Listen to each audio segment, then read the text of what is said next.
Gold smuggling కేసులో చిక్కిన కన్నడ నటి రన్యారావు విచారణలో సంచలన విషయాలు వెలుగులోకి వచ్చాయి. బెంగళూరులో ఆమె ఇంటి నుంచి కోట్ల రూపాయల నగదుతో పాటు భారీగా బంగారాన్ని స్వాధీనం చేసుకున్నారు డిఆర్ఐ అధికారులు. అయితే రన్యారావు బంగారం స్మగ్లింగ్ చేస్తున్నట్లు తనకు తెలియదన్నారు ఆమె సవతి తండ్రి డీజీపీ రామచంద్రరావు. బంగారం స్మగ్లింగ్ కేసులో చిక్కిన కన్నడ నటి రన్యారావు ఇంట్లో directorate of revenue intelligence DRI అధికారులు సోదాలు చేశారు. ఆమె ఇంట్లో కోట్లాది రూపాయల విలువైన భారీ నగదు బంగారాన్ని స్వాధీనం చేసుకుంది. 2 కోట్లకు పైగా విలువైన బంగారాన్ని 2,67,00,000 రూపాయల నగదును అధికారులు స్వాధీనం చేసుకున్నారు. మంగళవారం 15 కేజీల బంగారాన్ని స్మగ్లింగ్ చేస్తూ బెంగళూరు ఎయిర్పోర్టులో రెడ్ హ్యాండెడ్ గా పట్టుబడింది రన్యారావు. ఆ బంగారం విలువ దాదాపు 12.5 కోట్ల రూపాయల విలువ చేస్తుందని అంచనా.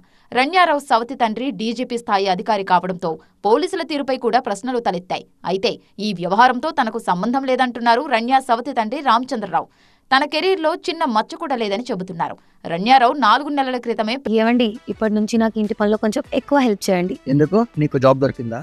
నాకు నేనే బాస్ అవ్వాలనుకుంటున్నా. ఎలా? బాస్ వాలా బీ ద బాస్. పెళ్లి చేసుకుందని భర్తతో కలిసి వేరే కాపురం పెట్టినట్టు రామచంద్రరావు వెల్లడించారు. ఈ వ్యవహారంలో తనకు సంబంధం లేదని వెల్లడించారు. రన్యారావు విదేశాల నుంచి ఢిల్లీ మీదుగా బెంగళూరుకి గోల్డ్ స్మగ్లింగ్ చేస్తున్నట్టు గుర్తించారు. బెంగళూరు విమానాశ్రయంలో జరిగిన అతిపెద్ద బంగారం అక్రమ రవాణా కేసుల్లో రన్యారావు కేసు ఒకటంటున్నారు డిఆర్ఐ అధికారులు. రన్యారావుకి 14 రోజుల రిమాండ్ విధించింది Bengaluru court. Ranya Rao gold smuggling వ్యవహారం కన్నడ సినీ ఇండస్ట్రీని కుదిపేస్తోంది. 35 ఏళ్ల రన్యారావు కిచ్చా సుదీప్ హీరోగా నటించిన మాణిక్య చిత్రంతో తెరంగేట్రం చేశారు.